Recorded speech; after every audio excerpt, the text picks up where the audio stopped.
So good morning to all. आप सभी का स्वागत है टारगेट विद इसके सर के स्पेशल सेशन में। आज मैं अचानक सुबह उठा हूँ 5 बजे। तो मैं बैठ के देख रहा था चीज़ों को। तो मुझे एक पुरानी वीडियो मिल गई। मुझे ज़रूरत थी किसी और चीज़ की, एक रिकॉर्डिंग मुझे मैंने कभी सेव की होगी इसकी रिकॉर्डिंग। तो मुझे 2018 वाली एक वीडियो मिल गई, जब मैं केंद्रीय विद्यालय में सेलेक्ट हुआ था 17 में। 18 में मैं अपने घर गया था, तो केंद्रीय वहाँ पे जो स्कूल है उन लोगों ने पता चला, तो उन लोगों ने बुलाया था, एक छोटा सा ट्रीट दिया था। तो वहाँ पे मैंने कुछ लाइंस बोली थी। अगर आप लोग वीडियोस देख सकते हैं तो जरूर जाके देखिएगा। और इस तरह की कुछ लाइंस आप लोग को भी भविष्य में बोलनी पड़ सकती है। और पढ़ना ही पड़ेगा यदि आप मेरे साथ हैं, मुझे फॉलो कर रहे हैं। बात प्रॉब्लम यह है कि हालांकि जब कुछ बोलना होता है तो दिल से ही आता है। हैं? लेकिन बात ये भी है कि सफलता तो पहले हम लें। सफलता लेंगे, उसके बाद ही कुछ बोलना होगा, कुछ करना होगा। तो उस सफलता के लिए कुछ शर्त होती है। अभी मैं एक कोट पढ़ रहा था, सुबह उठा तो अचानक एक कोट मेरे सामने आ गया। और उसमें एक बात, बहुत बड़ी बात लिखी, जो मेरे ऊपर तो एकदम सही साबित होती है। और बहुत से लोग हैं जो दुनिया में आज बहुत सफल हैं, उनके ऊपर भी साबित होती है। और उसमें एक लाइन लिखी थी कि सफलता टैलेंट से नहीं मिलता है। सफलता सिर्फ टैलेंट से नहीं मिलता है, सफलता प्रैक्टिस करने वालों को मिलती है। और वो लाइन एकदम सत्य है।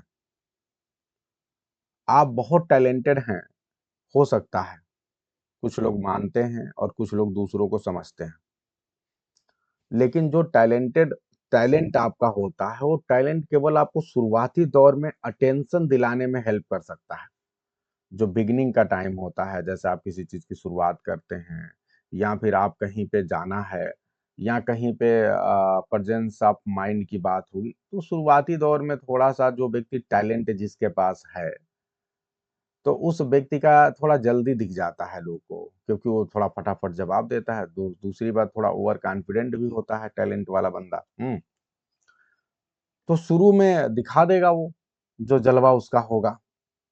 लेकिन बात यह है कि जीवन में कोई भी सफलता सिर्फ शुरुआत में एक चिंगारी दिखा देने से कुछ नहीं होता। जो शुरुआत में आप जलवा दिखा दिए, टनाटन बता दिए हैं, आपके टैलेंट का थोड़ा सा टंका बज गया, आपकी बहुत तारीफ हो गई, लेकिन वो टैलेंट आपका धरा का धरा रह जाएगा यदि आपने समय के साथ लगातार प्रैक्टिस नहीं की। क्योंकि टैलेंट एक लेवल पर काम करता है, फिर उसके बाद ज़रूरत पड़ती है, क्योंकि आपका टैलेंट आपको क्या हेल्प करेगा? शुरुआती दौर में चीज़ों को जल्दी समझने में, या फिर और भी चीज़ें समझने में थोड़ी जल्दी हेल्प कर सकता है, क्योंकि आपका दिमाग ज़्यादा तेज़ काम करता है। लेकिन आपको सब कुछ पता थोड़े ना है। वर्dsworth के 105 पोएम मैं पढ़ाने वाला हूँ, 115 पोएम के आसपास। तो आपके टैलेंट को क्या 115 पोएम पता है यदि आप टैलेंटेड हैं? तो आई एम वेरी सॉरी। अगर आप टैलेंटेड हैं और ओवर कॉन्फिडेंट हैं, और यदि आप सीरियस नहीं हैं, तो आप बर्बाद हैं। आप जीवन में हो सकता है कि बहुत कुछ कर सकते हों, लेकिन आप कुछ नहीं कर पाएँ, और आप जो है निराशा के, डिप्रेशन के एक बहुत बड़े बवंडर में फँस जाएँ।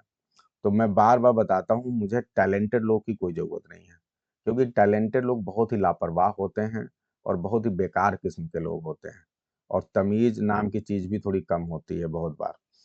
लेकिन जो मेहनती लोग होते हैं, वो मुझे ज़्यादा अच्छे लगते हैं। मैं बार-बार कहता हूँ, मुझे टैलेंटेड तो चाहिए ही नहीं, मुझे ऐसे चाहिए जिसको कुछ ना आता, जो अपने आप को एवरेज समझता हो, जो कहता हो कि मुझे देर से चीज़ें समझ में आती है। ठीक है भाई, कोई दिक्कत नहीं। लेकिन उसके अंदर एक चीज होना चाहिए, जज्बा। उसके अंदर ललक होनी चाहिए कि यस, हम कुछ करना चाहते हैं, हम सीखना चाहते हैं। आप बस हमें रास्ता बताइए, हम मेहनत करेंगे। हम कभी हिम्मत से जी नहीं चुराएंगे। वो चाहिए। अगर वो आपके पास है, तो आप इस यूपी टीजीटी को निकाल सकते हैं। अगर वो नहीं है, तो फिर आप चाहे जितने बड़े टैलेंटेड हो, सब बेकार है आपका। मेहनत बहुत बड़ी शर्त है। दुनिया में जितने भी महान लोग हुए हैं, ज़्यादातर लोगों ने टैलेंट तो अपनी जगह जो भी था हो, लेकिन उसमें सबसे बड़ा योगदान उनकी बायोग्राफी पढ़ लीजिए या कभी भी आप उनके बारे में बात कर लीजिए, अभी भी जो लोग हैं, वो आपको यही बताएँगे कि मैंने जीवन में मेहनत बहुत किया है। कुछ आपको टुन-टुन, छुट-फुट दिखेंगे जो उछलते-कूदते नज़र आएँगे। नाक पे बोलेंगे मॉडर्न टाइम के कुछ लोग हैं, लड़कियाँ हैं या लड़के हैं, "अरे! हमने तो कुछ नहीं किया, हमने तो बस 6 महीने तैयारी कर ली, प्रैक्टिस कर ली, हो गया मेरा।" ऐसे कुछ गिने-चुने हैं, हैं? जिनको कहीं से समझ लो कि वो कहीं कई बार नहीं होता है कि भाग का सिक्का चल गया, तो ऐसे कुछ लोग हैं, हैं? कुछ लोग को 1% लोग को हम आधार अपने जीवन का लक्ष्य का नहीं बना सकते। जो 90-90% लोग 99% लोग जिस रास्ते पे चल रहे हैं, वो सही तरीका होता है। ठीक है? तो मैं आप लोगों को पहले भी बोलता हूँ आया हूँ, अब भी बोल बोल रहा हूँ, हाँ? ठीक है? अ, कि कभी भी आप ऐसे लोग जो कि तुरंत जवाब दे देते हैं, मतलब ये या फिर बहुत बार उनके अंदर चेहरे पे ओज बहुत नज़र आता है या कॉन्फिडेंस में बहुत लवरेज रहते हैं, उनसे कभी घबराइए नहीं, ठीक है? अगर आप जो है किसी चीज़ को जवाब देने में डिले भी हो रहा है, लेकिन आपको समझ है और आप मेहनत कर सकते हैं, तो करिए। लेकिन अब डिले मत करिए, ठीक है? क्योंकि ये बहाने आपके नहीं चलेंगे। आप कंटीन्यूअसली अगर आप पढ़ नहीं रहे हैं और इस वजह से आप जवाब नहीं दे रहे हैं, आप पढ़ नहीं रहे हैं, इस वजह से चीज़ें आपको याद नहीं हो रही है, तो फिर ये तो गड़बड़ी है ना? ये इसमें फिर क्या करोगे आप? हाँ, ये तो बहानेबाज़ी हो गई।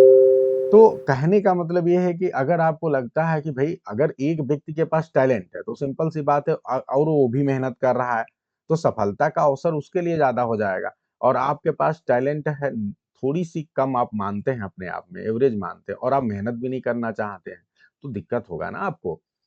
तो इसलिए मेरा कहना ये है कि अगर आपको थोड़ा भी कभी महसूस हो कि नहीं मेरे पास जो है थोड़ा-सा कम टैलेंट आपको ऐसा महसूस हो, तो मैं सिर्फ़ यही कहूँगा कि आप सिर्फ़ मेहनत करें, आप प्रैक्टिस करें।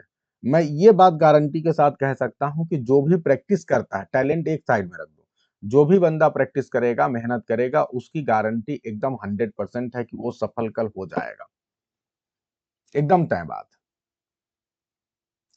तो इसलिए आप सभी से मेरा फिर से एक बार रिक्वेस्ट है कि जितने भी लोग लापरवाही कर रहे हैं, रेगुलरली क्लास में नहीं हैं, अगर आपके मन में थोड़ा-सा गुरूर आ गया हो कि हम बहुत बड़े टैलेंटेड हैं, हम तो बाद में भी करके निकाल लेंगे, तो आप थोड़ी-सी गलत रास्ते पे चल रहे हैं।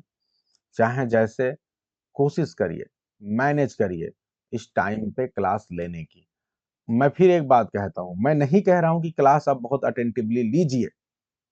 मैं ये नहीं कह रहा हूँ कि आप क्लास में हर समय फुल टाइम जवाब दीजिए, लेकिन कम से कम you can be in the class, you can remain in the class. आप क्लास में रह सकते हैं, you can show your presence in the class. ये तो कर सकते हैं कि इसमें कुछ जाता है आपका। अगर ये नहीं कर पा रहे हो, तो ये बहुत गलत कर रहे हो। क्योंकि मेरा ये मानना है कि आप कोई काम हो सकता है किसी कारणवश समय के अभाव में या कोई दिक्कत है, समस्या है, ना कर पा रहे हों उतना बढ़िया से। लेकिन उस करने की ललक, उस करने की आपके अंदर प्रेरणा तो होनी चाहिए। आप क्लास को तो जॉइन करिए,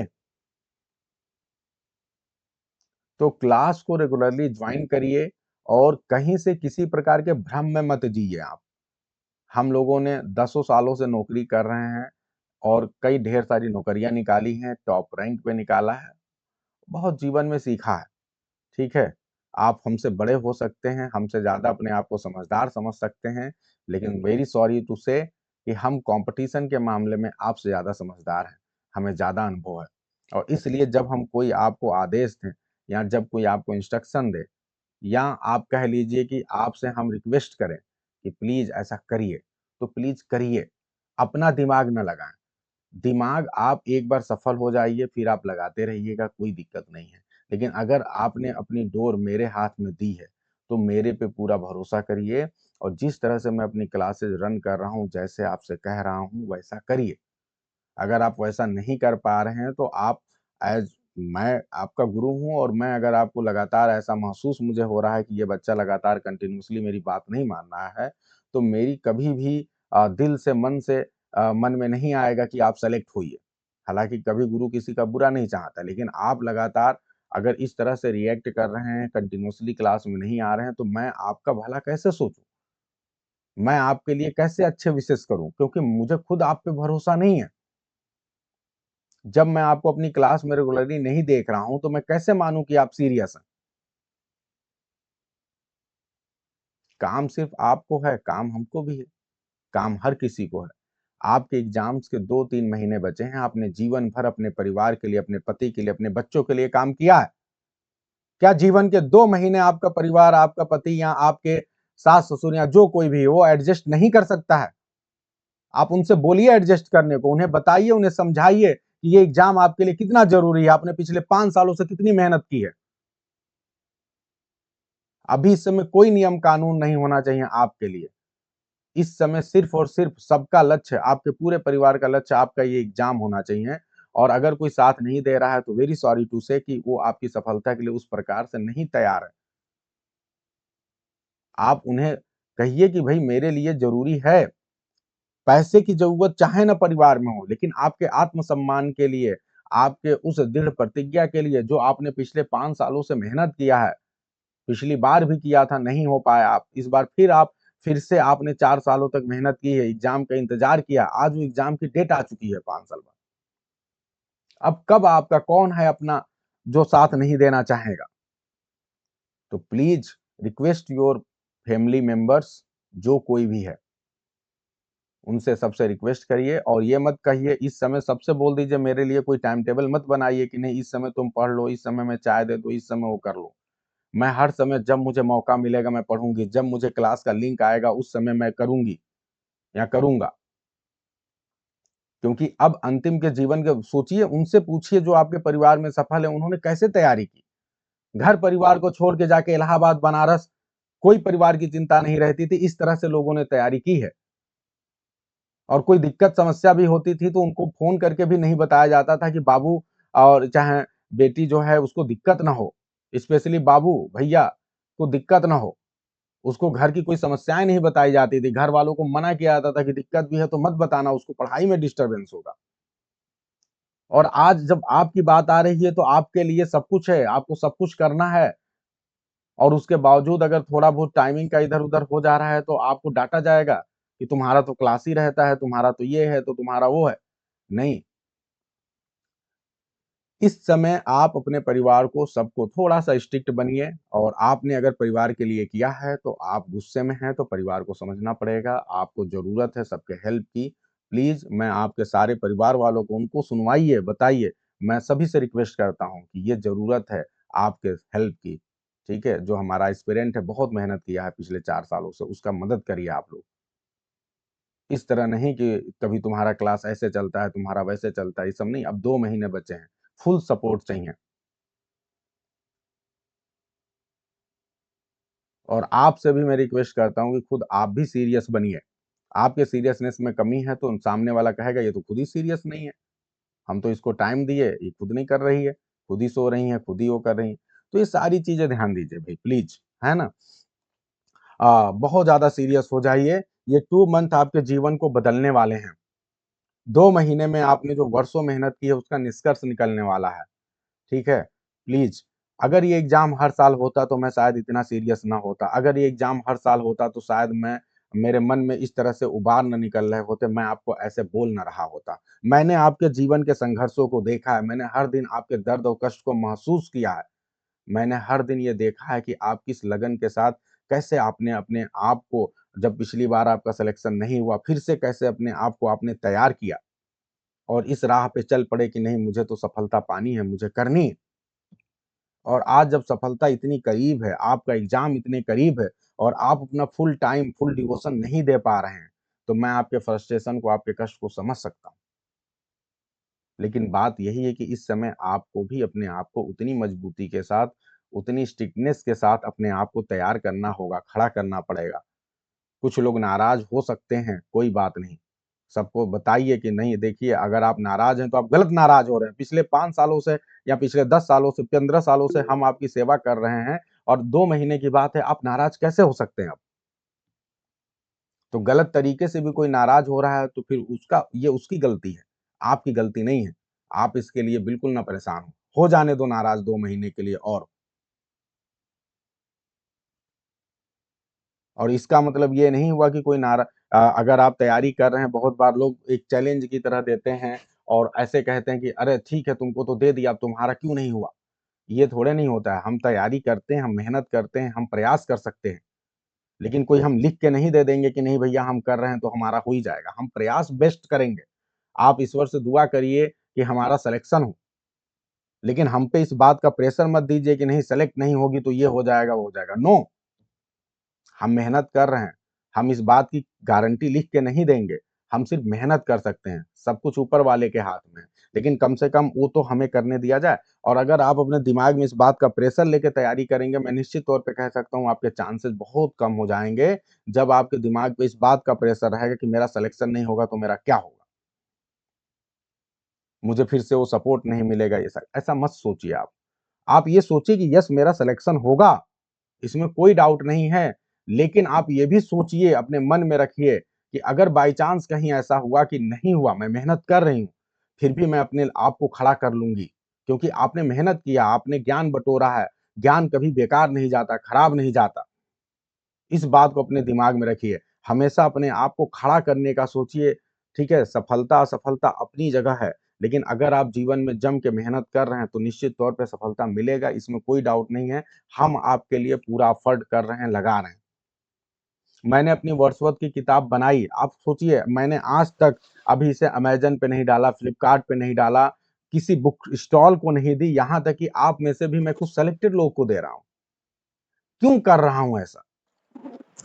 मैं इसे बेच सकता हूँ, नहीं बेच रहा हूँ क्योंकि मुझे पता है कि आपने 5 साल मेरे साथ संघर्ष किया है, तो सबसे पहले सबसे ज़्यादा यदि कोई इसके लिए एलिजिबल है, कोई ज़रूरी है, तो आप हैं। मेरे लिए पैसे कल बाद में भी मिल जाएँगे, बाद में भी मैं पैसे कमा लूँगा, लेकिन पहले आपकी सफलता सुनिश्चित करूँ। ये मेरी तरफ से कोशिश है और इसीलिए किताब सिर्फ़ और सिर्फ़ आपको बनाकर भेजी गई है। सिर्फ़ आप लोगों के लिए है ये। आपकी सफलता के लिए वो पूरा एफर्ट किया जा रहा है, दिन-रात मेहनत किया जा रहा है, तो आपका जो कर्तव्य है उसे निभाइए, ठीक है? आपका काम है कि इस समय सब भूल के सिर्फ़ और सिर्फ़ एक लक्ष्य, एक उद्देश्य कि हमें ये नौकरी पानी है, ठीक है? और उसके लिए फुल एफर्ट करिए, लेकिन ये मत सोचिए कि क्या होगा मेरा? होगा सब अच्छा ही होगा, बस लग जाइए, ठीक है? आई होप कि मेरी बात सबको समझ में आ रही होगी। किसी की माइक ऑन हो तो प्लीज़ उसे ऑफ कर लें।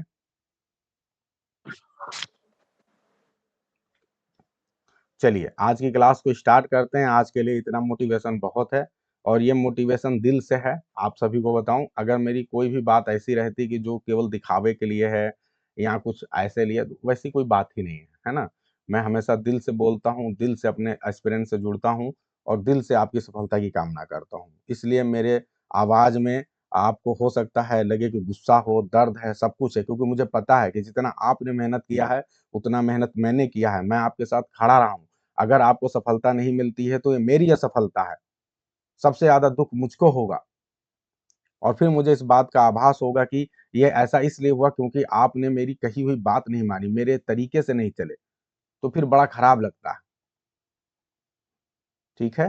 तो please be serious, try to be regular in the class और ज़्यादा से ज़्यादा सीखने और उसकी करने की कोशिश करिए।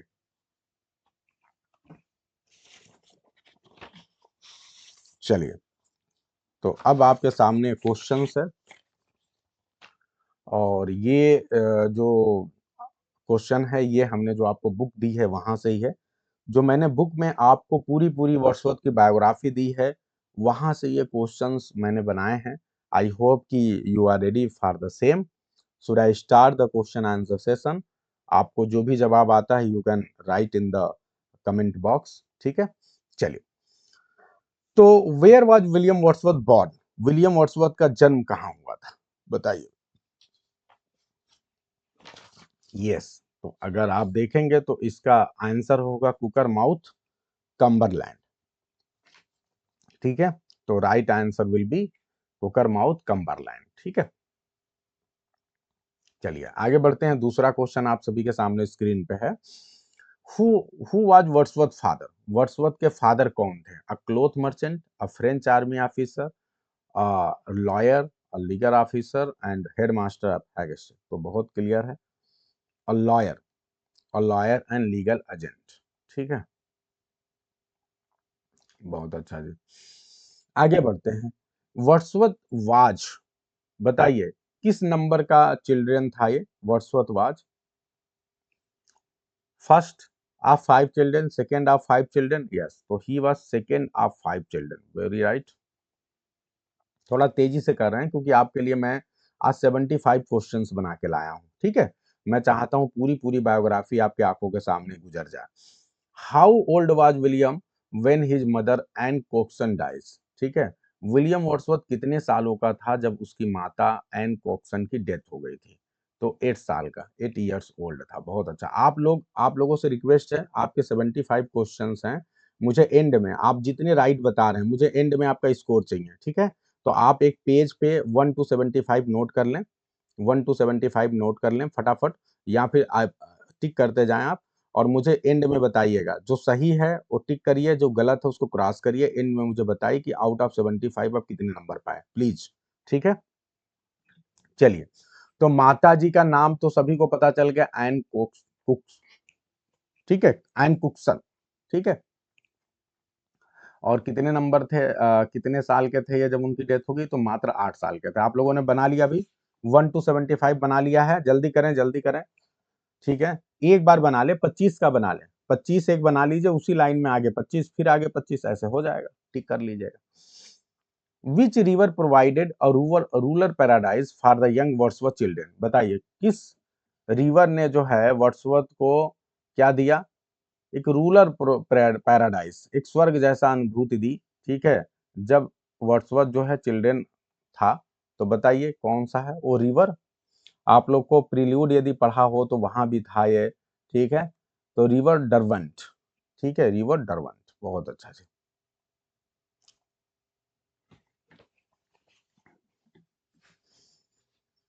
तो ये लोग उसी नदी के किनारे आसपास खेलते थे, रहते थे। आगे बढ़ते हैं। द लॉन्स डेल डेप्ट, ये बहुत इंपॉर्टेंट है। द लॉन्स डेल डेप्ट refers to money owed to Wordsworth father.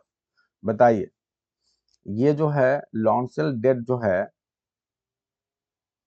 ये कौन पर्सन है जिससे कनेक्टेड है, जो वर्ड्सवर्थ के फादर साहब जिस पे क्लेम कर रहे थे? जल्दी बताइए। Sir James Lothar, sir James Lothar. बड़े अच्छे अच्छे क्वेश्चन देखिए मैं लेकर आया हूँ, निश्चित तौर पे आपको एग्जाम के लिए बहुत फायदेमंद है ये। Where did Wordsworth and his brothers attend school between 1778 to 1787? बताइए वो कौन सा स्कूल है जो वर्ड्सवर्थ और उनके भाइयों ने ज्वाइन किया था 1778 से लेकर 1787 के बीच में? तो ये भी आप लोग बहुत आसानी से बता देंगे। क्या स्कूल का नाम है? Hawkshead grammar school, Hawkshead grammar school. ठीक है। With whom did the Wordsworth boys board while at school? बताइए किसके साथ जो है वर्ड्सवर्थ बॉयज आते थे स्कूल के लिए? कौन एक बंदा और है? तो ये बड़ा अच्छा क्वेश्चन है। Ann Tyson.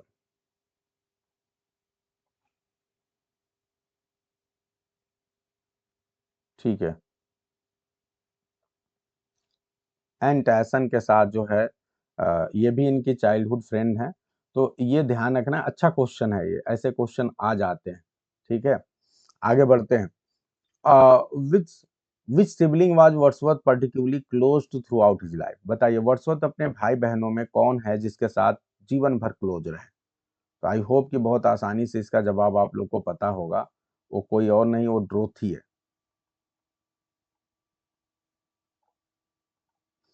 आगे बढ़ते हैं। What was title of Wordsworth first known poem?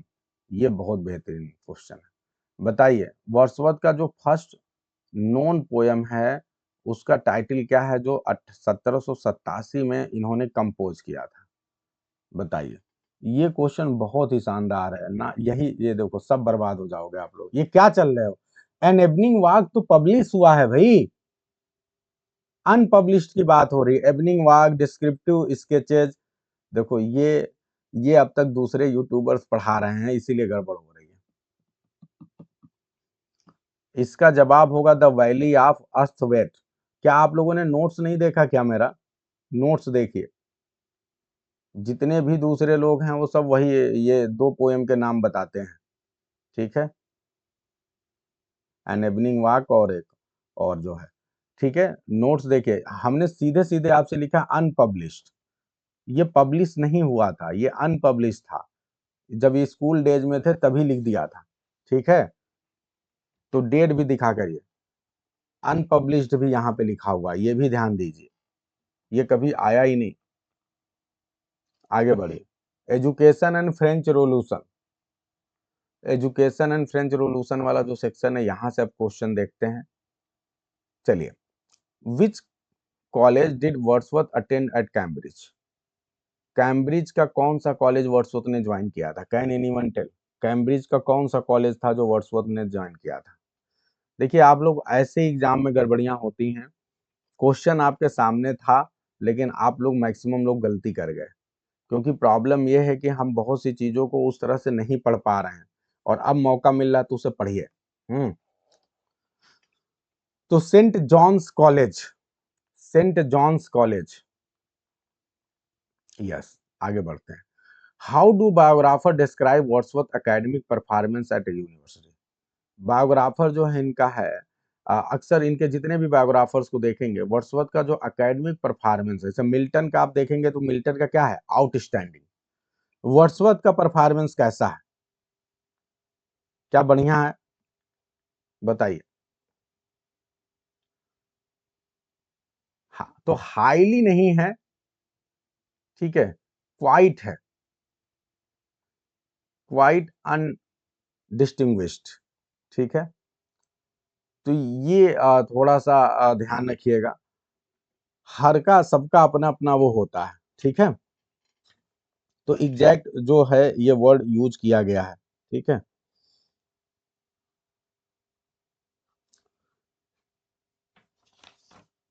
मतलब आउट ऑफ प्लेस महसूस करते थे ये।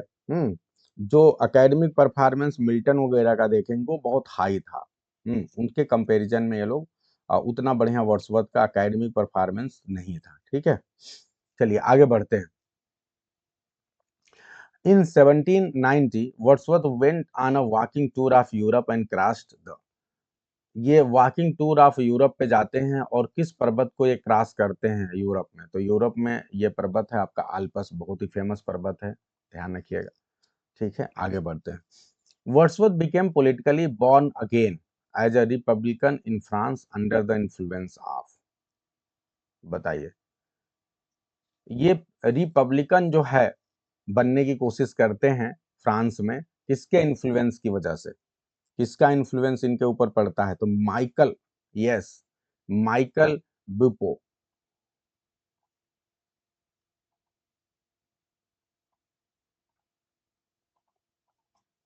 ठीक है। Who are the French women Wordsworth fell in love?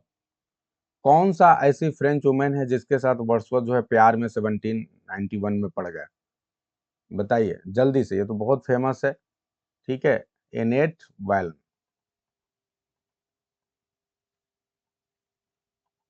ये गए तो इनको प्यार हो गया। एक गाना बहुत ही फेमस है, वर्ड्सवर्थ ने गाना गा दिया, हाँ मुझे प्यार हुआ अल्लाह मियाँ, भरे बरसात में इकरार हुआ अल्लाह मियाँ। थोड़ा माइंड आप लोग का सही कर रहा हूँ लेकिन प्रॉब्लम क्या होता है कि ये जितने लोग प्यार इस तरह से करते हैं ना, प्यार हुआ अल्लाह मियाँ, भरे बरसात में इकरार हुआ अल्लाह मियाँ, हाँ, फिर उसके बाद से क्या होता है, छोड़ देते हैं। प्यार तो है लेकिन शादी नहीं कर पाए। इनकी एक बच्ची भी हो गई, बच्ची का नाम कैरोलिन यहीं पे दिया हुआ है बाद में।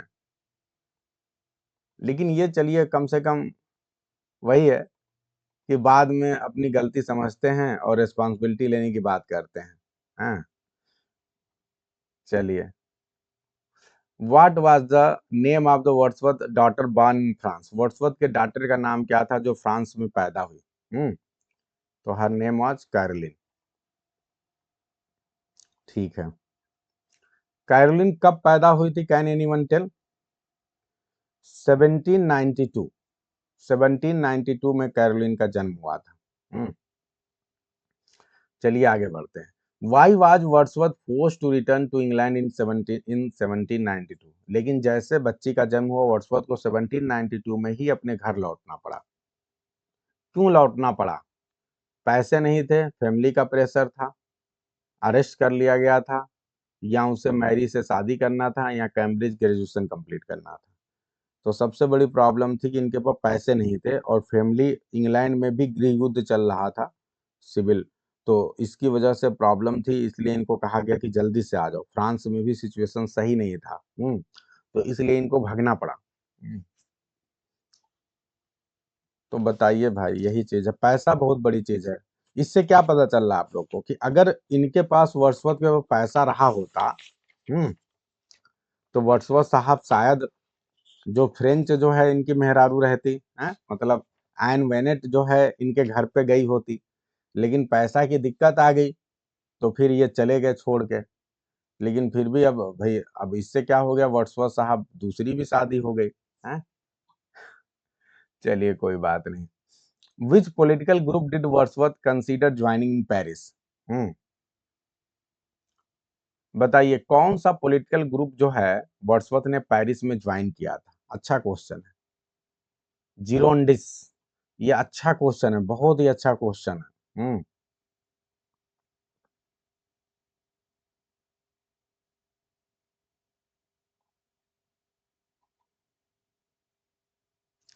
The outbreak of war between England and France in 1793 cause Wordsworth. बताइए, यही बात है।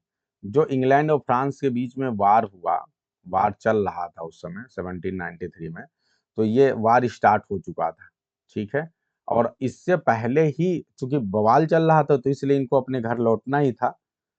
तो इससे क्या दिक्कत हुआ? अब ये घर लौट तो गए, लेकिन इनके मन में इच्छा थी कि मैं फिर आऊं और अपनी पत्नी को ले जाऊं, भाई जिससे मैंने शादी तो नहीं ऑफिशियली कर पाए थे, but she was in his heart, और उसे ये अपने जीवन में फिर से पाना चाहते थे। लेकिन अब वार ही शुरू हो गया, बताओ।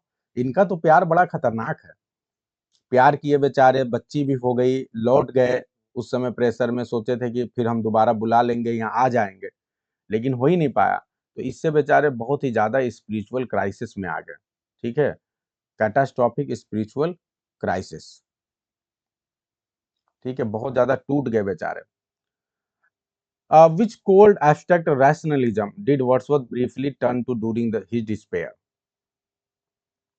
अपने डिस्पेयर के दौरान जो है, अपने इस निराशा के दौरान, किसी एक जो है ऐसे पर्सन से ये जुड़े जो कि बहुत ही एब्स्ट्रैक्ट रैशनलिज्म की बात करता है।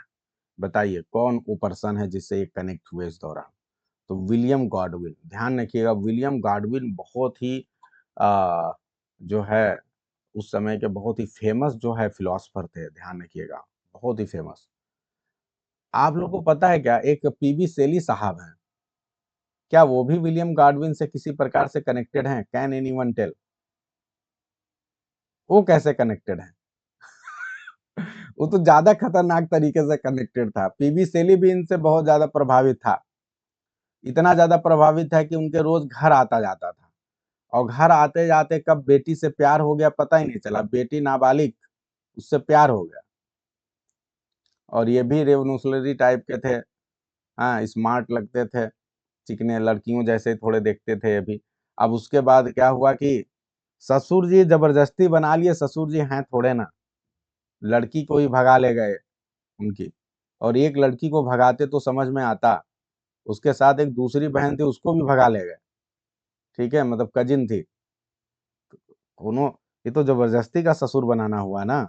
इतना बड़ा फिलोसफर है, प्रोफेसर है, उसके घर में जा रहे हैं, उसकी दो दो बेटियों को भगा ले गया।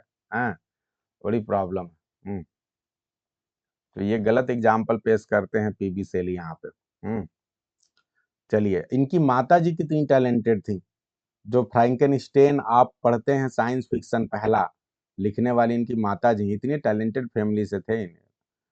हाँ, चलिए आते हैं भाई और आगे बढ़ते हैं। Question number 21, the turning point of Wordsworth career was.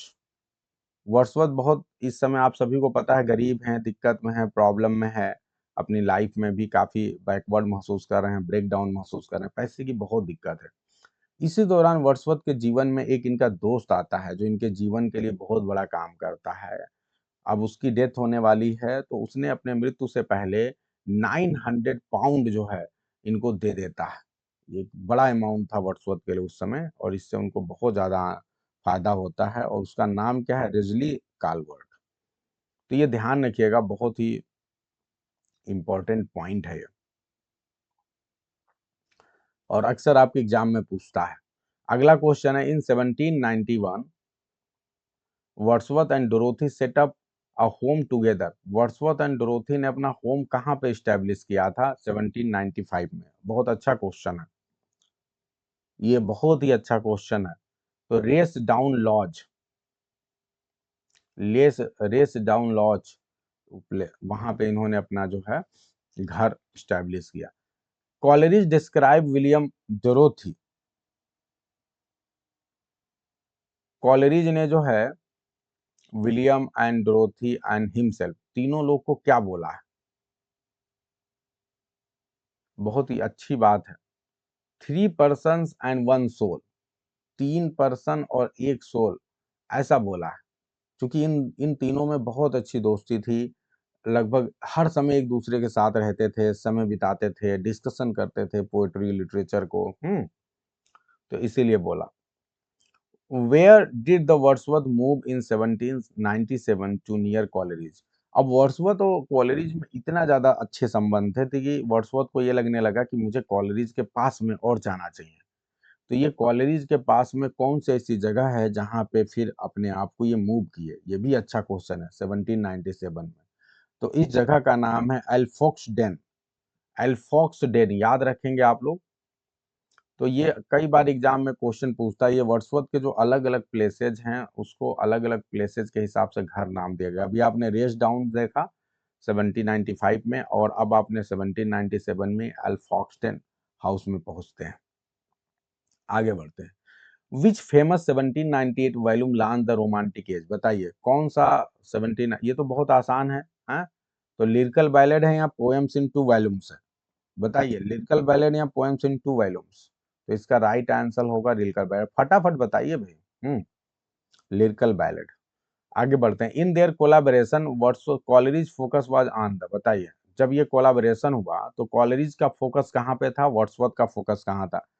Coleridge का फोकस, ध्यान रखिए, कॉलेरिज ने जो भी पोएम लिखे हैं वो सुपर नेचुरल थे।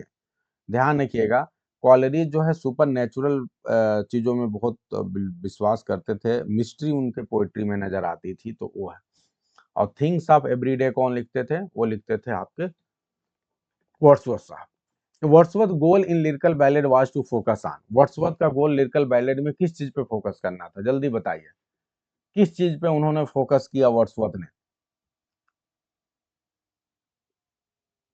तो अब आप लोग को पता होगा थिंग्स ऑफ एवरीडे। क्लियर है? तुरंत का आंसर है।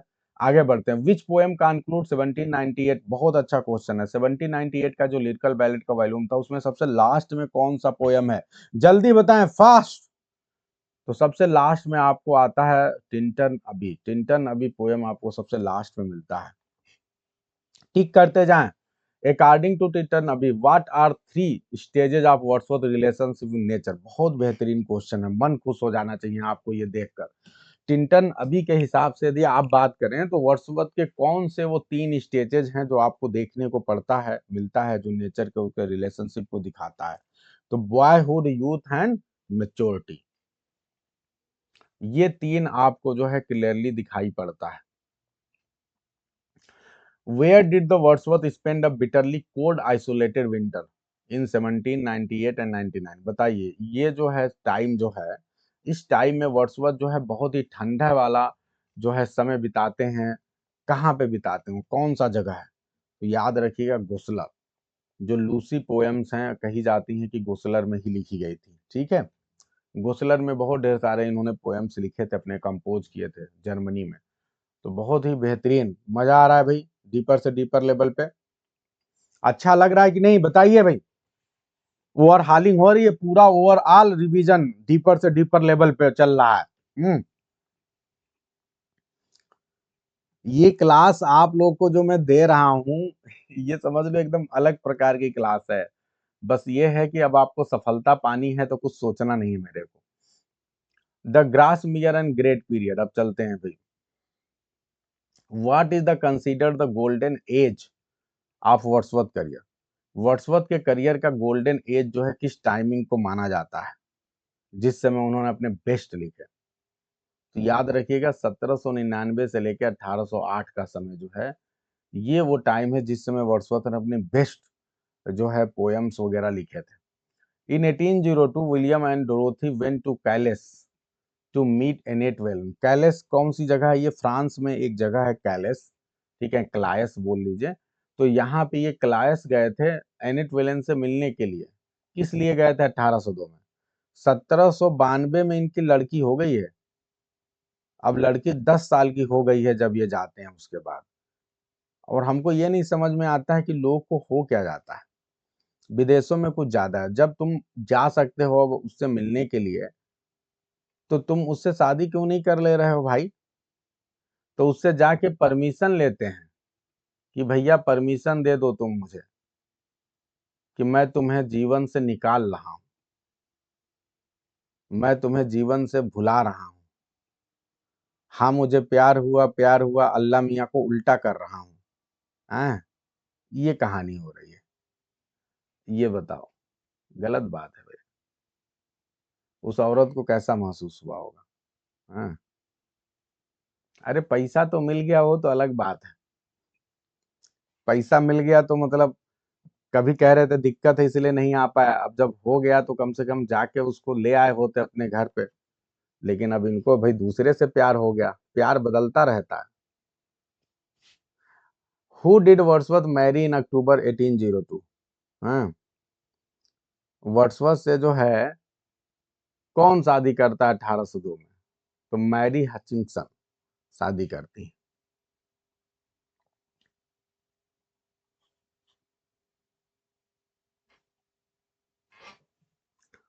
अगर सोचिए वीर जारा की जब जाके ले आए होते, कितना बढ़िया लगता। चलिए आगे बढ़ते हैं भाई। How did Wordsworth mask his affair with Annette in prelude? बताइए। वर्ड्सवर्थ जो है अपनी स्टोरी को, जो एनेट के साथ अफेयर है, एनेट विलन विलन के साथ, उसको किस प्रकार से दिखाने की कोशिश करते हैं एक कहानी के माध्यम से। ठीक है, तो वो कहानी कौन है? Through the tale of Vaudracour and Julia. ध्यान रखिएगा, ये बहुत ही इंपॉर्टेंट क्वेश्चन है। ठीक है, यस। आगे बढ़ते, which poem was inspired by a walk with Caroline on the beach at Calais? जब वहीं जाते हैं तो वहीं पे जो है अपनी बेटी के साथ एक बीच पे जो है, कलायस के बीच पे ये टहलते हैं और उन्हीं की याद में एक पोएम लिखते हैं। बताइए वो कौन सी पोएम है? Who will tell? बहुत ही बेहतरीन क्वेश्चन है ये आपके एग्जाम का। तो ये पोएम है, it's a beauteous calm and free. It's a beauteous calm and free. आगे बढ़ते हैं। The first home the Wordsworth occupied in Grasmere. Grasmere में जो सबसे पहला घर जो है वर्ड्सवर्थ ऑक्युपाई करते हैं, बताइए नाम क्या है उसका? दो घर तो आप देख चुके हैं। कौन से दो घर अभी तक मिले हैं? एल फॉक्सडेन और उसके अलावा रेस डाउन। तो वहां दो जगहों पे दो घर थे। अब तीसरी जगह आते हैं और यहाँ पे घर जो है वो है डब कॉटेज। इसका बकायदा ये लोग नाम देते हैं, डब कॉटेज। अबे पैसा मिल गया, शादी वादी करके आ रहे हैं अब बढ़िया से, तो डब कॉटेज में ये रहेंगे अब। ठीक है। Who was known as the secretary of nature for the Grasmere circle? Grasmere जो सर्किल है, मतलब जो उस ग्रासमेयर के पास रहने वाले लोग हैं, उनके बीच में जो है सेक्रेटरी ऑफ नेचर किसको बोला गया है? Can anyone tell?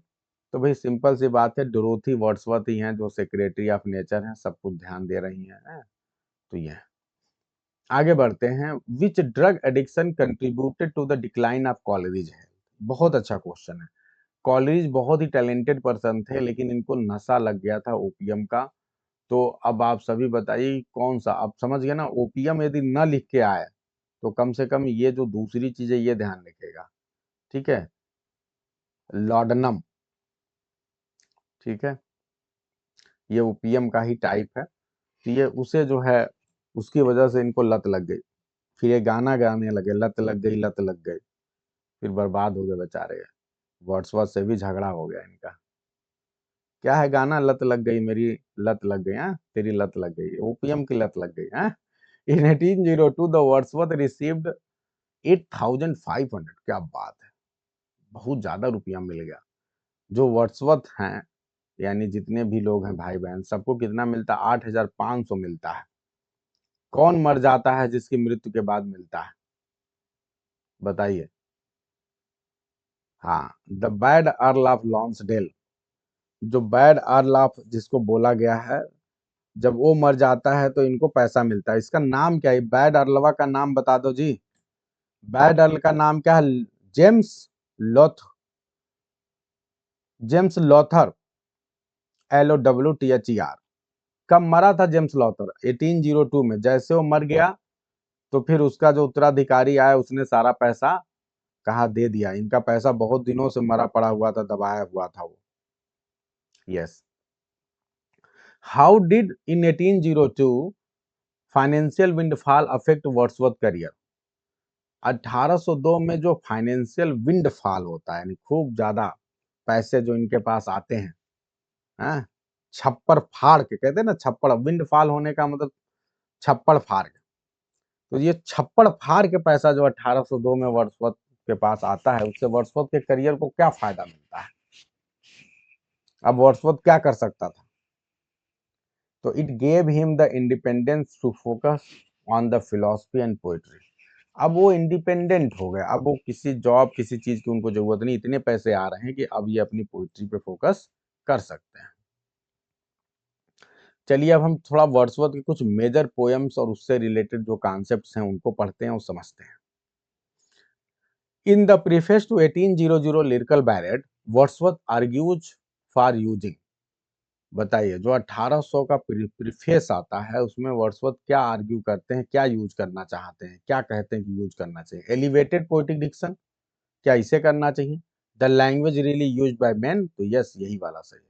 जो लैंग्वेज हम कॉमन पीपल यूज करते हैं वो लैंग्वेज यूज करो भाई, ये वर्ड्सवर्थ साहब इस पे फोकस करते हैं। बहुत ही बेहतरीन क्वेश्चन है। What is the prelude's primary subject. Prelude का प्राइमरी सब्जेक्ट क्या है, कैन बताएं, कैन एनीवन टेल। तो ये तो सबको पता है, ये उसका सब टाइटल भी, the growth of a poets mind, ये इसका सब टाइटल भी है, आपके एग्जाम में बार बार आता है।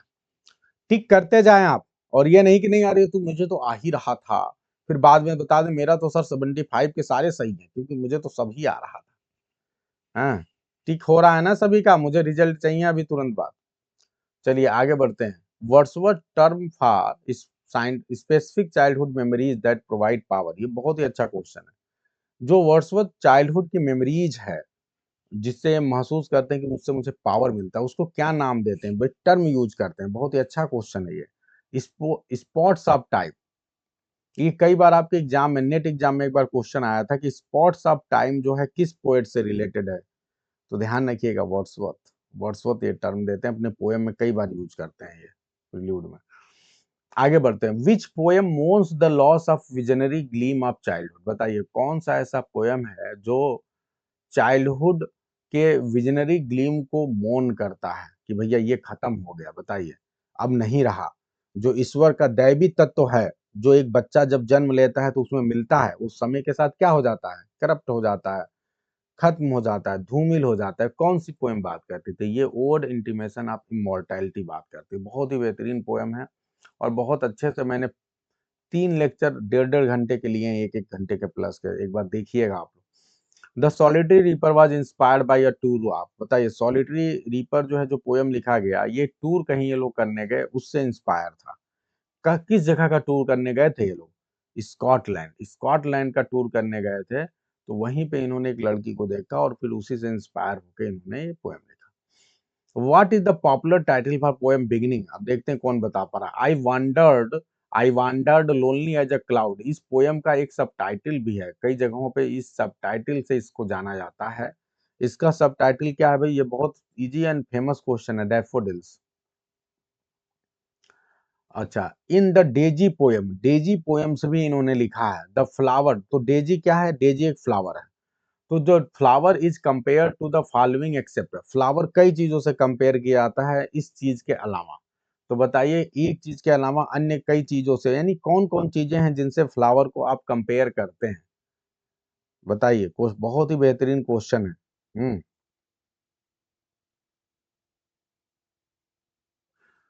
तो फ्लावर को सोल्जर से कहाँ कंपेयर करेंगे? ठीक है, बाकी सारा नन से तुलना करते हैं, क्वीन से करते हैं, स्टार से। तो दिमाग भी लगा दो थोड़ा, स्टार क्यों बता रहे हो? स्टार सोल्जर से तो फ्लावर को तुलना नहीं करेंगे ना, डिलीट मेथड भी लगाइए। एक फ्लावर फीमेल इंटिटी दिखती है ना हमें, तो फीमेल को आप सोल्जर से कैसे तुलना कर दोगे? हैं? इसमें क्वेश्चन क्या पूछा गया, किससे नहीं करता है? क्वेश्चनवा थोड़ा समझना शुरू करो आप लोग। The daisy poems the flower is compared to all except, यानी हर चीज से कंपेयर किया गया है एक चीज के सिवा, और वो सिवा किस चीज है? सोल्जर। क्वेश्चन नहीं समझेंगे ना, ऐसे एग्जाम में आएगा, फंस जाओगे आप। केवल एक वर्ड है जो फंसा दिया, एक्सेप्ट, और आप इसको ध्यान नहीं दिए। यही चीज इसी तरह नॉट आ जाता है। विच 1805 tragedy ended Wordsworth youthful enthusiasm, बताइए 1805 में ऐसी क्या घटना घटती है जिससे वर्ड्सवर्थ का जो यूथफुल एंथुजियाज्म था वो पूरी तरह से खत्म हो गया? बताइए ऐसा क्या घटना हुआ? यस, तो 1805 में उसका भाई जो है ना, जॉन, उसकी डेथ हो गई थी बेचारे की। एक शिप चला रहा था उसका भाई, और वो शिप रेक कर गया, डूब गया, इससे इनके भाई की डेथ हो गई। बहुत इंपॉर्टेंट क्वेश्चन है ये। उसकी याद में इन्होंने पोयम भी लिखे हैं। एलिजेइक स्टैंजा वाज सजेस्टेड बाय, जो एलिजेइक स्टैंजा है ये उसी की याद में लिखे गए थे, लेकिन ये सजेस्ट कैसे हुआ? सजेस्ट कैसे हुआ? ऐसा क्या दिखा जिसको देख के इन्होंने लिखा? तो पील कैसल, बहुत ही अच्छा क्वेश्चन है। शुरुआत में वो कैसल की बात करते हैं, फिर उसके बाद अपने भाई की ओर पहुंचते हैं। हम्म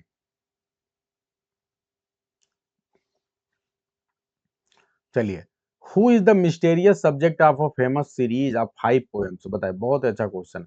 वर्ड्सवर्थ ने जो है एक 5 पोएम का फेमस सीरीज चलाया था, लिखा था, उसका सब्जेक्ट क्या था? कौन था उस जिसके ऊपर वो लिखा गया था? तो आई होप कि क्लियर है सभी को। सब्जेक्ट क्या था? लूसी। इसीलिए लूसी पोएम्स बोलते हैं। टोटल 5 पोएम्स इन्होंने लिखे थे। मेरी आवाज सभी को क्लियर जा रही है? मैं क्लियरली ऑडिबल? बताएंगे आप लोग?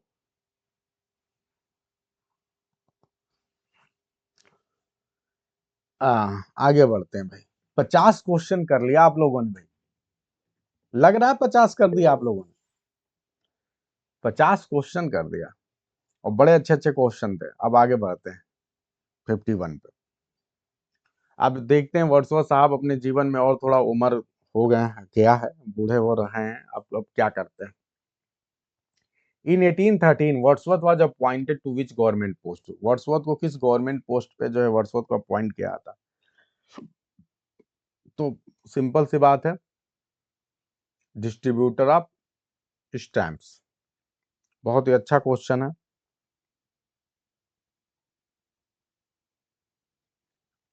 आगे बोल।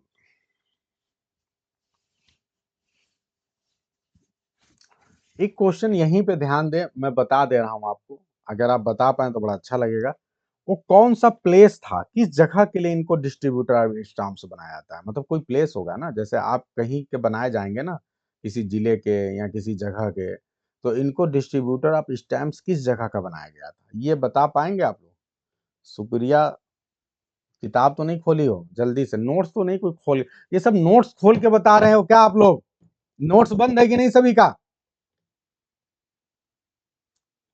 अच्छा, अगर नोट्स खोल के नहीं बता रहे हैं तो फिर बहुत अच्छा, फिर तालियां। बहुत अच्छा। उस जगह का नाम है वेस्ट मोरलैंड, वेस्ट मोरलैंड। ठीक है, बहुत सही बताया भाई, सुप्रिया ने सबसे पहले बताया, उसके लिए तालियां हो जाए। ठीक है, बिल्कुल क्लास छोड़ दीजिए चंचल जी, आगे बढ़िए। What was the name of the final home where Wordsworth lived for 37 year? उस घर का नाम बताइए जहां वर्ड्सवर्थ जो है 37 सालों तक जो है रहे अपने जीवन में। नाम बता सकते हैं आप लोग उस घर का? Rydal mount. उस घर का नाम है राइडल माउंट। हम्म,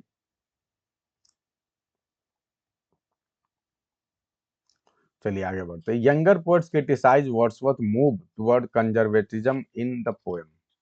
अच्छा क्वेश्चन है,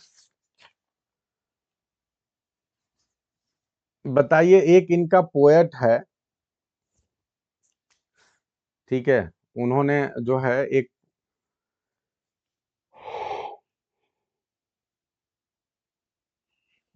जो ये पार्टी बदल लेते हैं, ठीक है, तो इसकी वजह से जो है लोग नाराज हो जाते हैं, विग से टोरी बन जाते हैं ना, तो इनके ऊपर एक पोयम लिखा गया, जिस पोयम का नाम है द लॉस्ट रीडर। ये किसने लिखा है? ये विलियम वर्ड्सवर्थ साहब ने लिखा है, सॉरी रॉबर्ट ब्राउनिंग ने लिखा है। आपको पता है वर्ड्सवर्थ साहब पहले बहुत ही रेडिकल विचारधारा के थे, उनके आइडियल्स बहुत ही रेडिकल से विरोध करते थे, क्रांतिकारी टाइप के पर्सन थे, लेकिन बाद में क्या हो गए, पूरी तरह से चेंज हो गए। हम्म, आगे बढ़ते हैं। Which massive philosophical poem did Wordsworth dedicate to second earl of Lonsdale? बताइए कौन सा ऐसा पोएम है जिसको वर्ड्सवर्थ ने second earl of Lonsdale, first वाला तो बड़ा दुष्ट था, हैं? उसने इनके पापा का पैसा दबा रखा था, लेकिन जो दूसरा वाला आया वो बड़ा अच्छा था, उसने इनके पूरे पैसे रिलीज कर दिए, और इसीलिए वर्ड्सवर्थ साहब उसको बहुत मानने लगे, और वो वर्ड्सवर्थ का पैटर्न बन गया। और पैटर्न जब बन गया तो वर्ड्सवर्थ साहब को उसने बहुत हेल्प किया, वर्ड्सवर्थ साहब ने भी उसके नाम पे पोएम लिखने शुरू कर दिए। तो डेडिकेट किसको किया? द एस्कर्सन पोएम जो है उसको डेडिकेट किया था। अच्छे क्वेश्चन है ना, दिमाग खुल रहा है। आगे बढ़ते हैं। द डडन सोनेट, वर्ड्सवर्थ साहब ने 1820 में सोनेट्स की सीरीज लिखी, डडन सोनेट्स की series. Trace a river from its source to the, ये एक रिवर, रिवर कौन है? डडन रिवर है। तो इस रिवर जो है अपने सोर्स से जाती है, इसका रिवर का सोर्स क्या है? डडन रिवर का सोर्स क्या है? Can anyone tell? ये कहां से जाती है?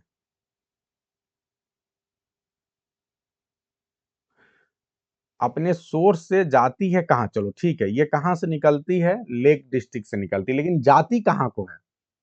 जाएगी कहां पे? लिखा है source, from its source to the, अपने सोर्स से जाएगी। कहां जा रहे भैया? समुद्र में जाके गिरेगी भैया। कहाँ हो आप लोग? कोई भी रिवर कहीं से निकल के कहाँ जाती है? कहीं। चलिए आगे बढ़ते हैं। Which later work reflect Wordsworth growing religious orthodoxy? कौन सा वर्क जो है, लेट में काफी इन्होंने लिखा है, इनके जो है रिलीजियस ऑर्थोडॉक्सी को दिखाता है? तो बहुत सिंपल है, इक्लेसियास्टिकल, इक्लेसियास्टिकल का मतलब होता है रिलीजियस, तो इक्लेसियास्टिकल स्केचेज का मतलब सिंपल सी बात है, अगर आप शब्द को समझते हैं तो कर लेंगे, नहीं जानते हैं तो कोई बात ही नहीं भाई, हैं? विच चाइल्ड्स डेथ इन 1847, 1847 में वर्ड्सवर्थ के किसी बच्चे की डेथ हो जाती है, लड़की, लड़के या लड़के की, जिसने वर्ड्सवर्थ को पूरी तरह से रोक दिया, अब उन्होंने लिखना ही बंद कर दिया। किसकी डेथ हो गई थी जिससे वर्ड्सवर्थ साहब बहुत आहत हुए? तो उस बेटी का नाम है डोरा। डोरा की डेथ हो गई जिससे वर्ड्सवर्थ साहब बहुत आहत हुए। कोई बता सकता है डोरा किस बीमारी से मरी? उस समय एक बहुत ही फेमस बीमारी था जो बहुत तेजी से लोग को चपेट में ले रहा था।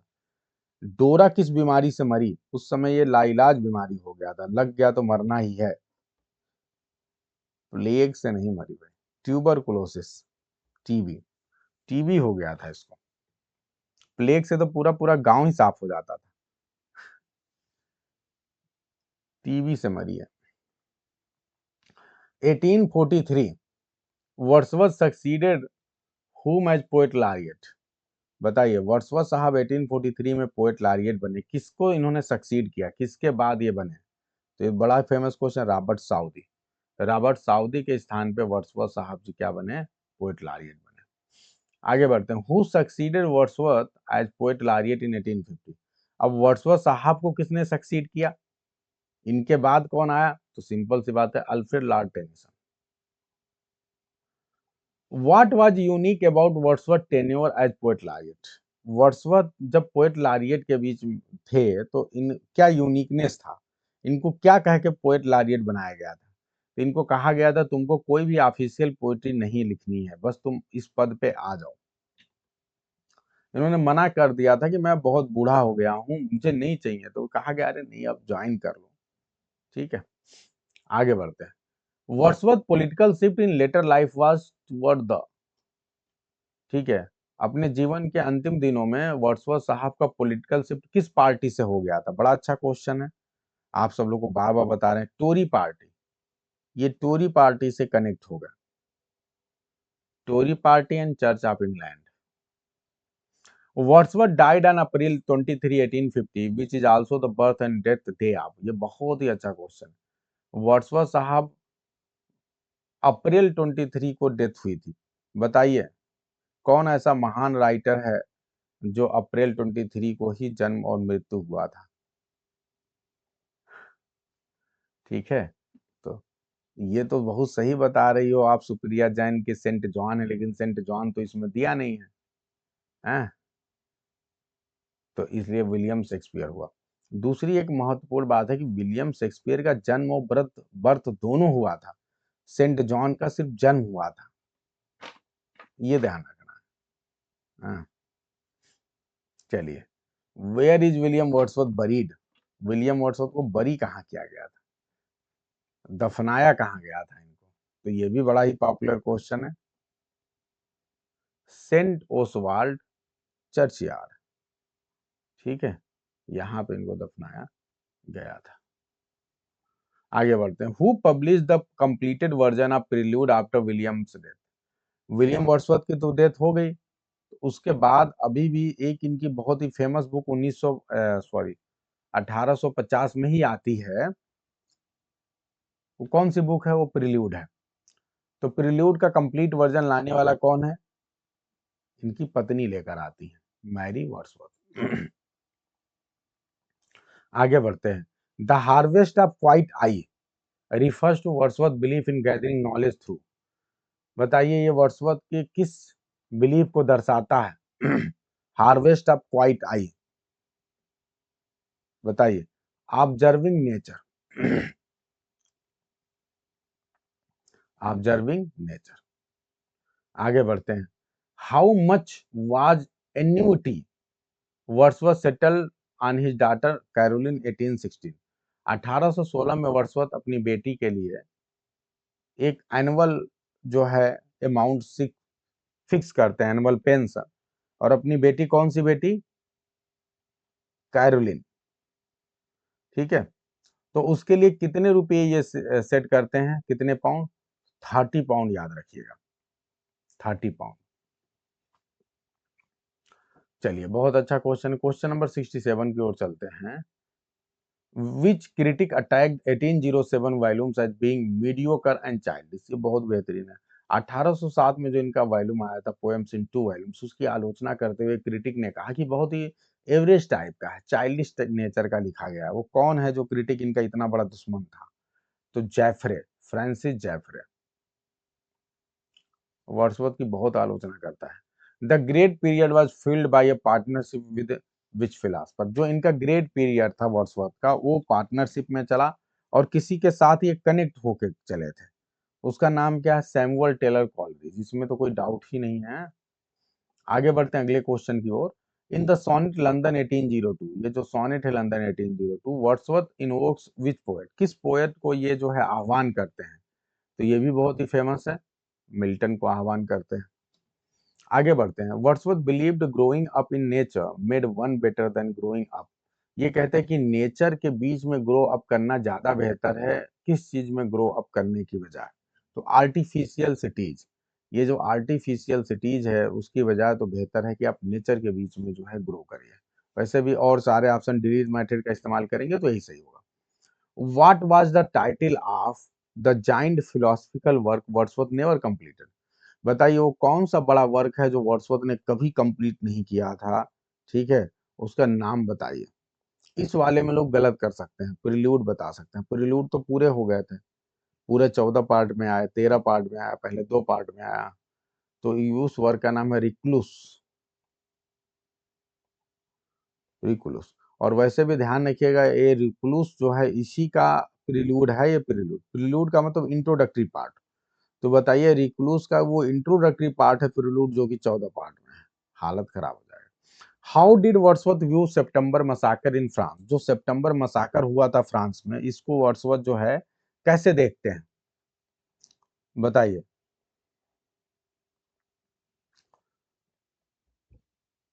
दे shook his faith in political doctrine. ये जो पॉलिटिकल डॉक्ट्रिन है उसमें जो इनका विश्वास था कि नहीं, पॉलिटिक्स जो है, जो अच्छे हैं उनके लिए अच्छा होगा, बुरे हैं उनके लिए बुरा होगा, इस बात को धक्का पहुंचा। इन्होंने सोचा नहीं था कि इस तरह से चीजें होंगी। ठीक है, क्योंकि जो पेरिस है, पेरिस में जो उसकी सड़कें वो खून से लथपथ हो गई, लोगों को कत्लेआम किया जाने लगा, बहुत भयानक तरीके से। चलिए, in resolution and independence the old man Wordsworth meets is, बताइए इस पोयम में जो रेजुलेशन एंड इंडिपेंडेंस, इसमें वर्ड्सवर्थ किसी ओल्ड मैन से मिलता है, उसका नाम क्या है? Leech gatherer. वो कौन है? वो है लीच गैदरर। तो ये ध्यान रखिए, कई बार ये दोनों सब टाइटल के रूप में आते हैं। The 3 person 1 soul lived near the, ये बताइए 3 पर्सन 1 सोल, 3 पर्सन समझ गए आप लोग कौन है भाई? Wordsworth, Dorothy and Coleridge. ये कहाँ रहते थे, बताइए, ये कहाँ रहते थे? तो ये क्वेंटॉक हिल्स के पास रहते थे। आगे बढ़ते, Wordsworth is often called, Wordsworth को कहा जाता है हाई प्रीस्ट ऑफ नेचर। यही तो मैंने अपनी बुक बनाई है। ओह, तो finally all the 75 questions completed. बताइए कैसा लगा आप लोग को, मजा आया? इससे बेहतर रिवीजन कुछ हो सकता है? कितना आप आगे चल रहे हैं आप सोच नहीं सकते।